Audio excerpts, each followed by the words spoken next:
Donc voilà, je résume. Il dit que je ne veux pas donc voyager en tant que chrétien. C'est très risqué. Donc il a, après donc, beaucoup de documentation, il a opté pour un déguisement en tant que juif. Donc le voyageur qui décrit et dessine ainsi les paysages relève également tous les traits de mœurs qu'il observe. Dans une excursion, il rencontre un hajj, c'est-à-dire un musulman qui a fait le pèlerinage à la Mecque, et note aussitôt que ces pèlerins qui ont pris quelques idées des Européens sont en général moins fanatiques, plus polis et plus affables que les autres musulmans. 10 pages plus loin, il analyse l'état politique différent et la misère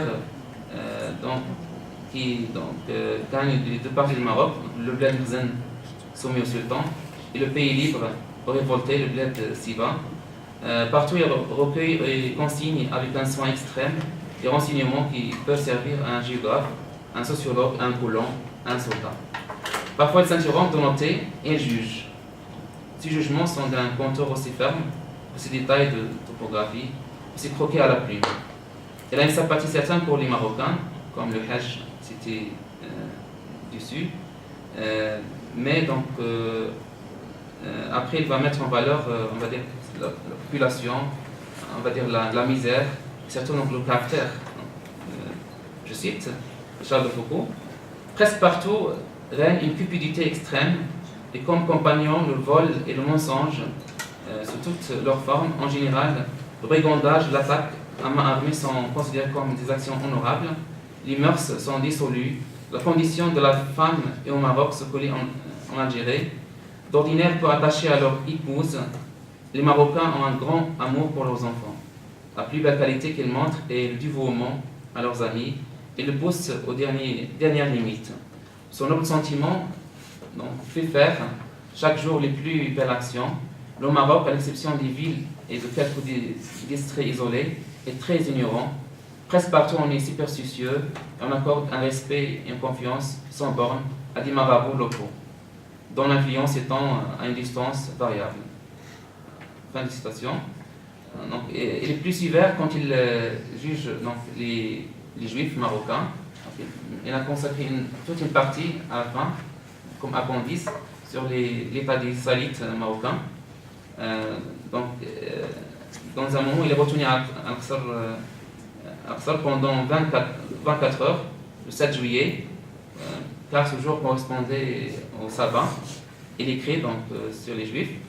Encore si on pouvait profiter de ce retard pour rédiger ces notes, mais c'est presque toujours impossible. N'a-t-on jamais vu au Maroc juif écrire durant le sabbat? C'est défendu au même titre que voyager, faire du feu, vendre, compter de l'argent, causer d'affaires, que sais-je encore. Et tous ces préceptes sont observés avec quel soin. Pour les Israélites du Maroc, toute la religion est là. Les préceptes de morale et les nids, les 2 commandements sont de vieilles histoires, bonnes tout au plus pour les enfants.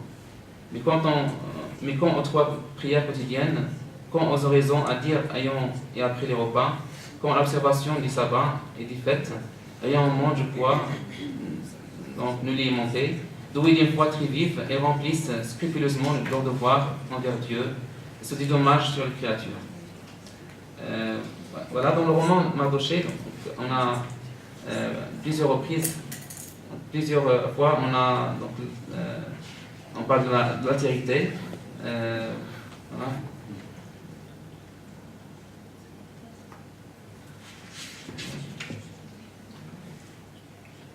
Voilà, donc dans un moment, on a Chagfou qui va essayer de convertir un Marocain qui s'appelle Issa. C'est un épisode qui est un petit peu détaillé par Mardochée. Donc, Mardochée essaie de convaincre Chagfou que c'est dangereux de convertir un chrétien au Maroc. Donc, je cite: je tentais une nouvelle fois d'expliquer au vicomte que rien n'était plus périlleux en terre d'islam que de professer une autre religion que celle de Mahomet.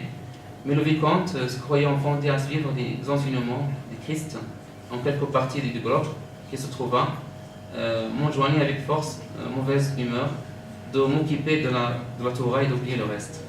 Donc, et ça a été plus tard converti au christianisme. Après, donc, elle a eu une fièvre et il est mort. Donc, je cite, après la mort, le vicomte le pleura abondamment et lut à genoux une nuit entière du psaume à la mémoire du jeune homme. Je me battis hargneusement avec la roche et le sable pour donner une sépulture digne de son nom à celui qui venait de nous quitter. Voilà, il va essayer donc de l'enterrer à la manière donc, musulmane, mais Charles de Foucault était contre. Voilà, je l'ai su ensuite pour éviter toute querelle. Voilà, ils ont fait une tombe avec crucifix qui est fabriqué avec 2 bouts de bois. Donc on a Charles de Foucault il perçoit l'autre comme donc, l'autre qu'on doit conquérir. Donc il n'a pas, c'est l'autre qui n'est pas de civilisation, qui n'a pas donc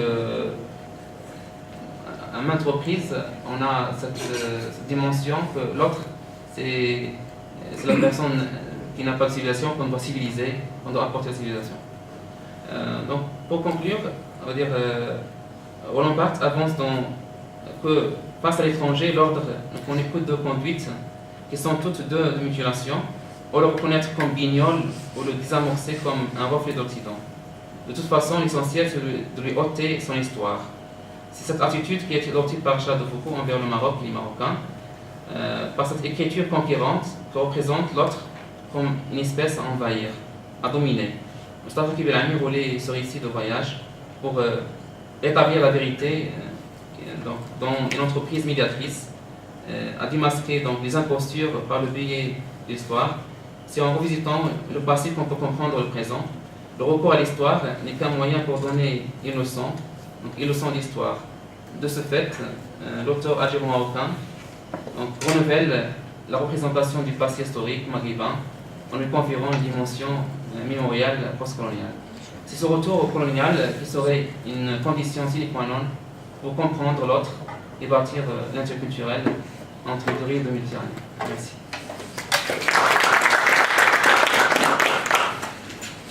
Merci, Cheikh Ahmed Kadiri,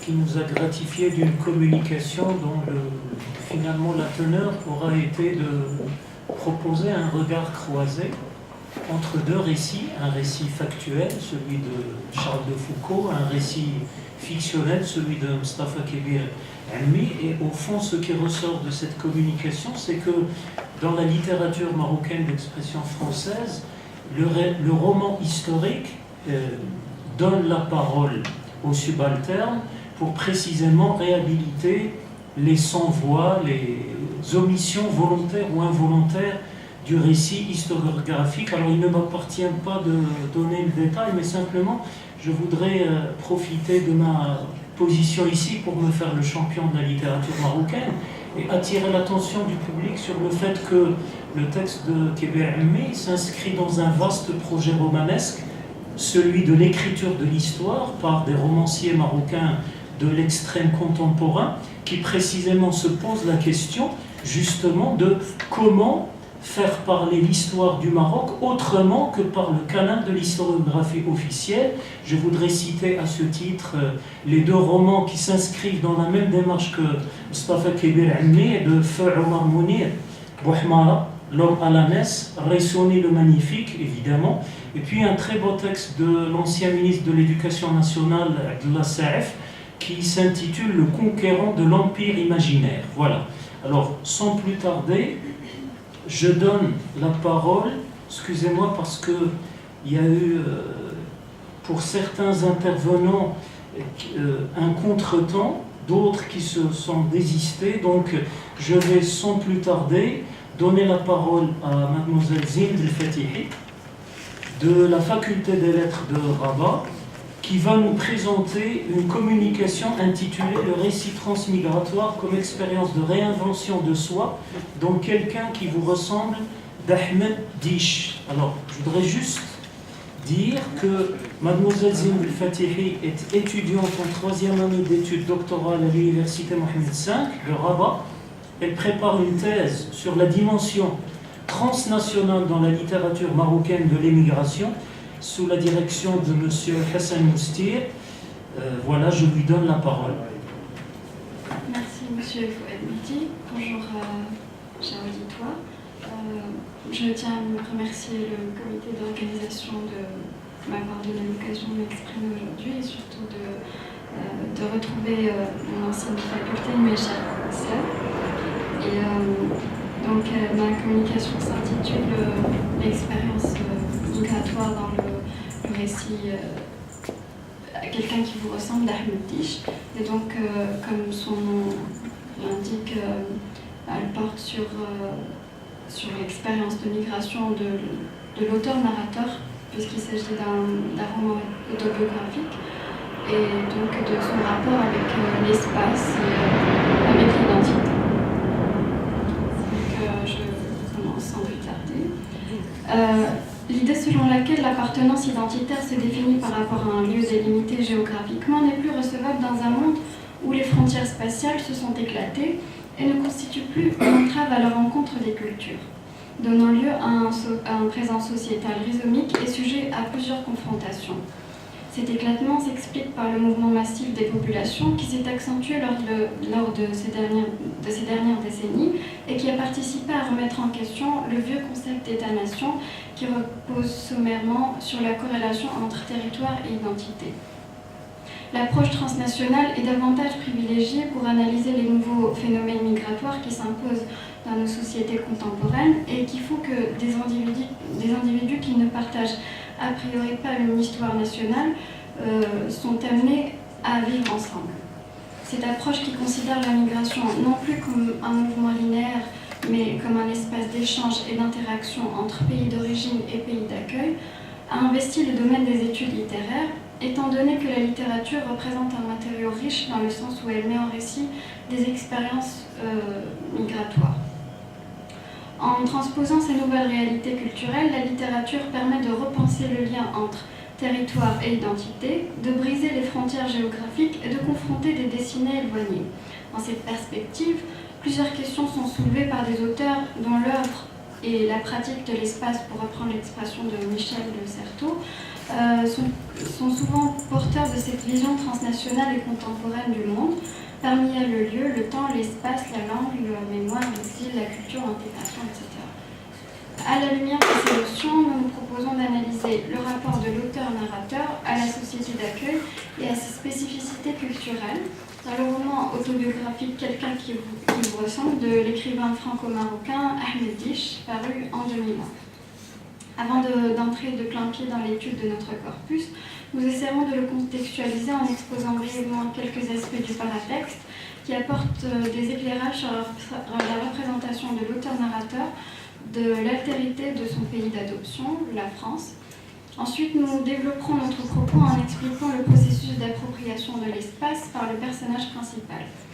Nous verrons comment deux espaces géographiques sont constamment mis en parallèle dans le récit migratoire de façon à donner lieu à une vision sereine de l'altérité. Alors, Quelqu'un qui vous ressemble est un roman autobiographique dans lequel l'auteur met en récit l'histoire de son installation en France avec sa famille. Assez méconnue dans le champ littéraire, sa production romanesque est influencée par sa propre trajectoire d'immigré qui transparaît à travers des personnages aux identités plurielles qui sont quotidiennement amenés à adhérer à des systèmes de valeurs jusqu'alors étrangers à leur culture. Né au Maroc en 1966, il s'installe avec sa famille dans le sud-ouest de la France dans les années 70, alors qu'il n'a que 5 ans. Dans Quelqu'un qui vous ressemble, il pose lapidairement une question essentielle qui résume le défi de tout individu en situation d'exil. Comment être français pour la vie tout en étant marocain pour l'éternité ? Cette question qui se présente sous la forme d'un parallélisme de construction rend parfaitement compte de la dualité complexe qui caractérise les ancrages multiples. Ce sentiment profond d'appartenir à deux mondes, deux cultures et deux espaces à la fois. Auteur de 5 romans et d'un récit autobiographique, celui-là même dont il est question aujourd'hui, il affirme dans un entretien que le thème de l'immigration n'est pas le sujet principal de son œuvre, mais qu'il s'agit plus d'une toile de fond qui lui permet d'exprimer son être et d'être entendu en tant qu'écrivain, quitte à tomber dans le panneau du déterminisme littéraire éditorial qui voudrait que les écrivains issus d'une région discutent des problématiques liées à celle-ci. D'ailleurs, il dit en parlant de son dernier roman Shibani, je cite Ahmed Diche, « Puisqu'on attendait de moi que mon personnage soit arabe, autant s'en servir pour dire ce qu'on a sur le cœur. » Il affirme également être conscient de la difficulté pour un arabe d'accéder au cercle des écrivains reconnus par l'institution littéraire et que, de ce fait, la présence de l'arabe dans ses romans est une nécessité. Il confie « Il est plus difficile pour un arabe de s'imposer dans la fiction que dans la réalité. Si je veux publier un livre sans arabe, ce ne sera pas possible, tant que je n'aurai pas l'autorité d'un succès d'édition. » Mais tout en reconnaissant par la suite que le parcours d'un écrivain est par définition difficile. Se pose alors la question de l'exil éditorial qui remet en question l'existence de tout écrivain non reconnu. Dans son ensemble, Quelqu'un qui vous ressemble se donne à lire comme un récit autobiographique racontant les 10 premières années de l'auteur en France. Pour comprendre le flou identitaire qui recouvre la vision de soi du narrateur Mahmoud, mais aussi la stratégie éditoriale de l'auteur, il nous faut, en plus de ce qui a déjà été souligné, dire quelques mots sur le titre. Quelqu'un qui vous ressemble. Donc le titre annonce d'emblée la couleur par son caractère indéfini. Il met en évidence le flou identitaire du protagoniste. La fonction référentielle du titre est ici mise à mal. Quelqu'un qui vous ressemble, seul le pronom personnel, indéfini, sert à nommer le personnage dont il est vraisemblablement question. De ce fait, la fonction abréviative du titre est complètement remplie. Il pourrait même faire office d'un subtil résumé de texte, dans la mesure où il annonce un personnage à l'identité indéfinie, tentant de se faire accepter par un autre qui ici renvoie au vous en lui déclarant sa ressemblance. Être soi en étant autre, c'est toute l'histoire du livre. Cependant, l'autre n'est pas soi. La dynamique de rencontre suit forcément le mouvement migratoire sud-nord et décrit la migration des Maghrébins vers le Maroc, vers la France. C'est à l'invité de se conformer aux mœurs de l'hôte, ce qui correspond au projet de l'État-nation. Il ressort toutefois de cette indétermination une conception universelle de l'individu qui peut être tout le monde sans être même, sans être identique. Pour rester dans le péritexte, la négation du nom ne concerne pas que le titre, mais aussi l'identité auctoriale. En effet, l'auteur signe son livre de son seul patronyme, Diche. L'absence du prénom prête au questionnement. Dans son dictionnaire des écrivains marocains, Salim Jay émet l'hypothèse tout à fait plausible du choix éditorial. Je le cite, on pouvait se demander alors si l'éditeur ou l'auteur craignait quelque effet rédhibitoire du prénom sur le grand public. Fin de citation. En effet, en tuant le prénom, Ahmed Diche semble vouloir éviter d'être jugé sur la couverture, fuyant ainsi toute catégorisation. Il ne s'appelle plus que Diche, un nom à consonance germanique qui pourrait prêter à la confusion au premier abord et orienter le lecteur. El Hadji Malik Ndiaye l'explique très justement en parlant de l'impact du paratexte dans la réception du roman africain. Il dit ceci: comme lecteur, les motifs qui nous emmènent à choisir d'entrer en relation avec un récit sont nombreux, mais le seuil du discours détermine souvent nos attentes par rapport à ce récit. Avant de lire un auteur africain, son nom, sa biographie et l'intrigue mentionnée sur la 4e de couverture nous donnent autant d'indications qui nous renvoient à une spécificité de l'auteur et qui nous conduisent à en attendre justement quelque chose de spécifique. Ainsi, en gommant une des marques de son identité personnelle, Ahmed Diche façonne son identité littéraire, une identité dont les écrivains issus du continent africain ne décident pas toujours et qui confine trop souvent le texte dans des schémas de lecture préconçus. Il inscrit d'entrée de jeu son texte dans une zone neutre et affranchie, transnationale pourrait-on dire, exprimant ainsi son refus de positionnement dans une quelconque zone de la littérature. Toutefois, paradoxalement et au-delà des considérations éditoriales et institutionnelles, si le patronyme l'emporte sur le prénom, c'est aussi pour marquer une appartenance, cette fois-ci familiale. L'histoire de l'auteur est indissociable de celle de sa famille, car c'est à partir du référentiel familial qu'il a appris à appréhender l'autre dans toute son étrangeté. Pour se raconter, et contrairement au jeu habituel de JE, de l'autobiographie, l'auteur use d'un nous qui est propre à la conception d'un soi collectif, mais qui en même temps renvoie à l'expérience commune et douloureuse de l'exil et qui s'étend à toute une génération d'immigrés. Le flou identitaire et géographique qui recouvre le titre de l'auteur Le titre et l'auteur laissent déjà présager la stratégie d'écriture d'Ahmed Diche qui repose sur la confrontation et l'alternance d'espaces géographiques et temporels disloqués. Je passe au processus de l'appropriation de l'espace. Donc, comme tout voyageur, le migrant dispose, avant de voyager, d'un savoir qui lui permet d'établir un lien préalable avec le pays de destination. Le narrateur, Mahmoud, entretient avec la France un lien d'abord sensoriel. Je cite « J'ai eu un avant-goût de la France avant même d'avoir foulé son sol. Lorsque papa rentrait du Maroc, après 6 longs mois d'émigration, je me précipitais pour plonger la tête dans ses bagages. J'ai respiré le parfum d'une terre. Je humais longuement ses sacs, à pleine narine, et je me représentais des images qui correspondraient à cette fragrance si douce et généreuse, dont la saveur attisait ma gourmandise en même temps qu'elle attisait ma curiosité. » Fin de citation. La France, il a donc senti avant de l'avoir goûté.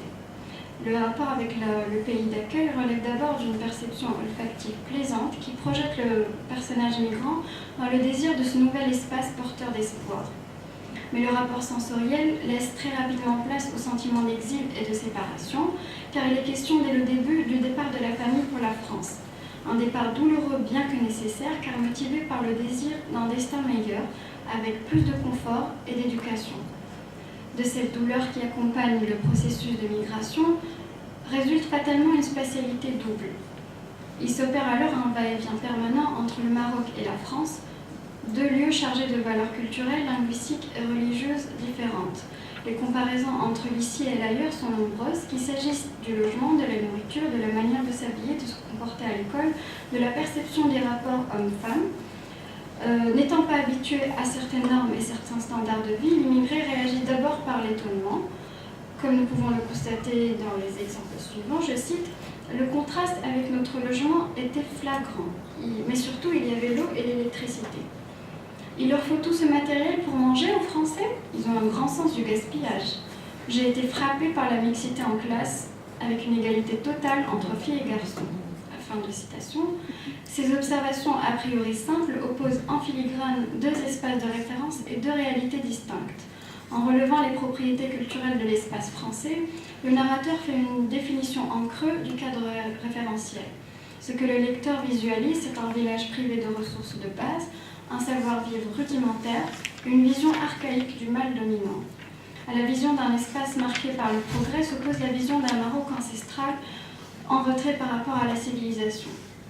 L'espace référentiel s'inscrit dans une temporalité différente de celle de l'espace d'accueil. Je cite « Notre famille avait toujours vécu à Douar Mlaina, une petite bourgade rurale d'un autre temps, située au cœur du Maroc. Papy attelait les chevaux pour nous emmener en calèche à la gare. Tandis que la France est présentée comme ce nouveau monde, cette terre d'opulence, qui allait à jamais changer la destinée de cette famille, je cite, « La France représentait un fantasme collectif amplifié par quantité de frustration. » Quoique pour l'instant manichéenne, la représentation de l'espace ici est révélatrice de l'incompréhension et de l'étonnement du personnage migrant, nourri par le fantasme de l'Europe, mais qui, malgré le déplacement géographique, reste enfermé dans son espace de référence. Il en résulte que la perception du nouvel espace s'opère toujours à l'aune de critères référentiels familiers. Ainsi, pour décrire une épicerie, Mahmoud n'a d'autres références que son ancien douar et le bateau qu'il a emmené en France. Je cite « On a été dans une épicerie plus grande que tout Douar Mlaina. C'est aussi immense que le bateau. » Il ressort de cette opposition d'espace une simplicité de jugement qu'on pourrait expliquer par attribuer à l'inexpérience du jeune Mahmoud qui n'est pas encore en mesure de nuancer son propos, mais surtout par la manière de vivre l'espace qui est propre à l'auteur, qui ne raconte finalement les choses que telles qu'il les a vécues. Par ailleurs, les rapports qu'entretiennent les écrivains issus de l'immigration à leur pays d'accueil témoignent de ce que l'appropriation du lieu demeure toujours problématique, oscillant entre nostalgie, suspicion ou rejet. Chez notre écrivain, avant de nourrir un quelconque discours sur l'identité, en l'occurrence ici pacifique, la présence de ces éléments dans le roman sert avant tout une vision du monde propre à l'auteur et à son vécu. Dans Quelqu'un qui vous ressemble, si le rapport au pays d'accueil est d'abord de l'ordre de la représentation, les personnages migrants sont vite confrontés au réel. Ils éprouvent à l'unanimité le sentiment de n'être que de passage, un sentiment exacerbé par l'idée de ne pas être chez soi. La mère comme le père de Mahmoud n'ont de cesse de répéter à leurs enfants que le voyage ne durera que le temps, je cite, d'accomplir une mission précise avant de rentrer chez eux. Je cite Mahmoud, le retour au pays serait inéluctable. Une fois le magot amassé, c'était ça, la finalité de ce séjour. Ou encore, pour tous, la France ne serait qu'une étape assurant un retour triomphant au bled, par la grande porte. Nous avions été préparés pour cette épreuve. Cette idée du retour inéluctable fonctionne comme un leitmotiv dans le récit et dans l'esprit du narrateur. La migration est vécue par l'individu comme un voyage marqué par un début et une fin. Entre-temps, nourri par la certitude du retour, il a le temps de s'accrocher encore plus à sa culture et d'éviter ainsi toute aliénation. Ce refus systématique des mœurs de l'autre constitue une sorte de refuge pour le migrant dans la mesure où il est rassurant de pouvoir rester soi en l'absence quasi totale de repères familiers. Une manière de vivre au rythme du pays d'origine. Toutefois, il concerne dans une large mesure les individus déjà profondément ancrés et enracinés dans la culture d'origine ou dans la personnalité plus ou moins achevée. Comme lorsque la maman décide qu'il est hors des questions de manger la même nourriture que les Français ou que Allah ne veut pas que l'on se mélange avec les non-musulmans. Et pour ne rien arranger, les personnages rencontrent la difficulté linguistique qui joue un rôle majeur dans la production de malentendus et autres quiproquos. Ainsi, au déracinement géographique s'ajoute le déracinement linguistique qui inscrit les personnages dans un espace indéfini, comme Ibaba qualifie de tiers. C'est ainsi que, ne comprenant pas un mot de la langue française, Mahmoud se compare à un poisson hors de l'eau. Effrayé par l'idée d'être chassé un jour ou l'autre par les Français, car conscients de ne pas être chez eux, les personnages développent des mécanismes de défense presque inconscients. C'est ainsi qu'ils évoquent le racisme au moindre malentendu avec les Français. Citons à titre d'exemple, la maîtresse n'aime pas les Arabes. Aux autres enfants français, vous leur faites un goûter, mais pas à nous, parce que vous êtes raciste, vous n'aimez pas les bouillons. Tu as vu ça, maman? Elle a pris le plus gros billet, je suis sûre qu'elle nous a volé. Elle a dû nous compter le double. De toute façon, cette femme n'a pas l'air de porter les Arabes dans son cœur. Fin de citation. La notion du racisme traditionnellement dirigée vers l'immigré subit une inversion dans le roman d'Ahmed Dish. Jamais violent, il ne vient pas de l'autre, mais de soi. Il est forcément causé par l'ignorance de la langue et de la culture de l'autre. Il est aussi le résultat d'un certain nombre de préjugés et d'idées reçues qui, en plus de jouer un rôle compensatoire face au déracinement, sert de béquille efficace contre le regard de l'autre. Toutefois, il n'occasionne pas d'entrave au processus d'appropriation et d'intégration, mais il participe fortement à mesure que le temps passe et que les relations se tissent. À cet égard, nous pouvons lire « Jusqu'ici, chacun avait regardé ce pays à travers le prisme déformant de ses lacunes et de ses préjugés. Et il en concevait une image erronée de la France qui semblait inaccessible à nous autres venus de si loin. Cette prise de conscience conditionnera la suite de l'expérience du personnage, puisque celui-ci se découvre et se révèle à lui-même au fil du temps. Il accepte de fournir les efforts nécessaires à l'ancrer dans la culture et à le débarrasser du sentiment de n'être que de passage. Il découvre ainsi sa grande capacité à s'inscrire dans une temporalité autre et à dépasser les différences, notamment par la littérature qu'il découvre à l'école, je cite « La gloire de mon père et le château de ma mère me procurèrent un bonheur immense. Pour la première fois, je m'identifiais à des personnages qui n'étaient pas marocains. C'était une révolution de velours dans mon esprit. Je ne serai décidément plus jamais le même, à moins que je sois devenu moi. » Le cinéma participe aussi à cette découverte de soi dans la mesure où il représente pour Mahmoud une sorte de voyage hors de lui. Certes, l'idée que le cinéma permet de vivre le temps d'un film une autre vie n'est pas nouvelle, mais elle est d'autant plus pertinente dans le cas du jeune Mahmoud, dont les références culturelles sont étrangères à la culture occidentale. Je cite, chaque fois je renaissais pour une autre vie. Quand je sortais d'une projection, j'avais besoin de quelques instants pour me retrouver moi-même. Ensuite, la maîtrise de la langue est ce qui va sceller l'intégration du personnage dans l'environnement français et balayer toute tentation de jeter la suspicion sur l'autre au moindre raté de communication. Pour Mahmoud, l'expérience de l'intégration se passe relativement de manière sereine. La France, après avoir été un espace provisoire et fragile, devient un espace familier. La distinction entre pays d'accueil et pays d'origine perd sa lourde de charge significative et devient de l'ordre d'une simple information. Je cite, « Les barrières tombaient comme des dominos et je ne voyais pas ce qui aurait pu enrayer la belle mécanique de l'intégration, sauf pour mes parents. Eux restaient hermétiques à toute influence occidentale. » Nous pouvons relever chez Ahmed Diche que l'aspect conflictuel qui découle habituellement des situations de déracinement est traité de manière assez pacifique.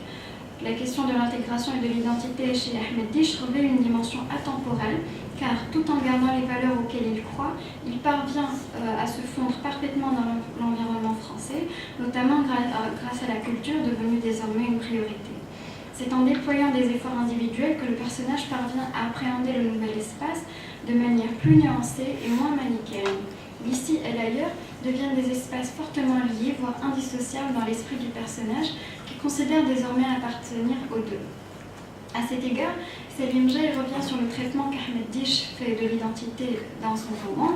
Il relève une attitude de complaisance face à un lectorat occidental dont il pourrait subir le rejet. Il soutient que chez Ahmed Diche, je cite Selim Jay, l'approche d'autrui et la capacité de gagner l'amitié ou l'amour d'autrui tiennent de la hantise, et que, dans quelqu'un qui vous ressemble, Ahmed Diche est prisonnier de son désir de rassurer et de se rassurer, comme s'il était inquiétant d'être soi. Plus incisif encore, il affirme « Quelqu'un qui vous ressemble pêche précisément par la volonté d'Ahmed Diche de ne surtout pas effaroucher le lecteur français, auquel l'auteur tient à fournir un certificat d'intégration et de conformité. » Si telle a été l'intention de l'auteur, force est de constater que son entreprise n'a visiblement pas abouti, dans la mesure où son traitement non conflictuel des rapports entre Français et Marocains ne lui a pas permis d'accéder à une visibilité dans le champ littéraire francophone. Contrairement à ce qui est attendu de lui, son positionnement par rapport à la question identitaire fait qu'il est un terrain infertile et vide à la périphérie du discours. En effet, ce n'est pas un roman qui dérange, or le conflit est ce qui peut intéresser parfois un lectorat avide d'expériences nouvelles et complexes. En déconstruisant l'idée du centre et de la périphérie qui caractérise certains récits migratoires, Ahmed Diche offre la possibilité de dépasser les confinements géographiques pour s'intéresser à la dimension humaine et universelle de l'individu. On peut certes se moquer de ce genre de lieu commun, mais il n'en reste pas moins qu'il décrit un vécu et une expérience du monde propre à l'auteur. Et donc, pour finir, à l'issue de notre lecture, nous pouvons affirmer que le rapport à l'identité chez Ahmed Diche n'est pas problématique. Il rend compte d'une expérience migratoire visiblement réussie, ce qui n'empêche pas néanmoins, comme nous l'avons vu, de passer par la phase nécessaire du questionnement et du rejet. L'espace, qui apparaît d'abord comme hostile dans l'esprit du personnage, se transforme au fil du temps en un espace familier. L'auteur-narrateur fait montre d'une intelligence relationnelle qui lui permet non seulement d'outrepasser sans les gommer les différences culturelles, mais surtout de se révéler à lui-même. Comme s'il voulait échapper à tout discours politique, Ahmed Diche semble se positionner en tant qu'écrivain aspirant à une reconnaissance qui ne serait pas régie par des considérations idéologiques, mais littéraires. Il reste cependant à définir les paramètres et le fonctionnement de la reconnaissance littéraire qui ne repose pas toujours sur la valeur esthétique de l'œuvre, une piste de réflexion parmi d'autres qui pourrait redonner de l'intérêt à cet auteur finalement assez méconnu. Et merci. Merci beaucoup, mademoiselle Fatihi, pour cette communication rigoureuse et méthodique, très riche, qu'il me sera difficile de résumer.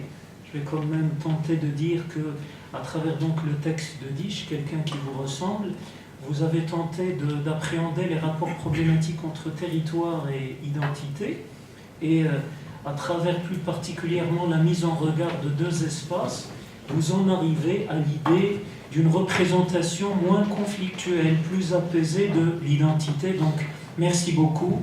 Je donne la parole à mon ami et collègue Samira Touel, qui va nous présenter une communication co-préparée par elle-même et M. Mohamed El-Hlahda, et intitulée « Récit de voyage, récit de vie, l'Amérique latine sous une perspective maghrébine » de Dahman Boukar. Je rappelle simplement que Madame Samira Touel est professeure au département Études françaises, membre du groupe de recherche Art et Littérature et membre associé au Centre Canada-Méditerranée. Elle est auteure de L'autre et l'ailleurs dans l'Amérique latine sous une perspective maghrébine d'Abdelrahman Boukar et auteur par ailleurs de Pierre Loti au Maroc, de la place de l'autre dans le récit de voyage, publié aux presses universitaires du Nouveau Monde, collection études maghrébines francophones et édité en 2010. Par ailleurs, M. Hdahda s'intéresse plus particulièrement à la littérature du XVIIIe siècle et plus récemment encore à l'imaginaire maroc. Voilà, donc je donne sans plus tarder la parole à Madame Samira Touel. Merci beaucoup. Alors, merci Fouad pour cette présentation. Alors là, je suis obligée de déposer la casquette de localisatrice pour remettre celle d'une participante. Voilà, donc le professeur Hdahda, un ami, un collègue, et moi-même, nous avons pensé à présenter quand même une communication pour participer à la journée d'études. Et en concertation, nous avons conclu qu'il serait préférable de parler de quelqu'un, d'un auteur qui est issu du Maroc même du Maroc profond, et qui a eu l'occasion de partir loin, de voyager à son tour pour découvrir le monde et plus précisément l'Amérique latine. Alors, ce choix est d'autant plus intéressant que Abdelrahman Becar est quelqu'un que je connais personnellement et de longue date. C'est quelqu'un qui a fait des études de licence ici en Maroc, et plus particulièrement à la faculté des lettres de Tamalez, juste à côté là, à Fès, pour partir, muni de sa licence, partir à Paris pour faire des études de 3e cycle à l'époque, à Paris-Sorbonne. Et de Paris, un autre parcours s'est proposé un autre parcours d'aller partir encore plus loin pour le Canada. Et c'est là-bas qu'il enseigne aujourd'hui les études culturelles à l'université Wilfrid Laurier. Et sincèrement, il faut dire que Abdelrahman Becar, depuis longtemps, il défend l'identité marocaine. Il est pour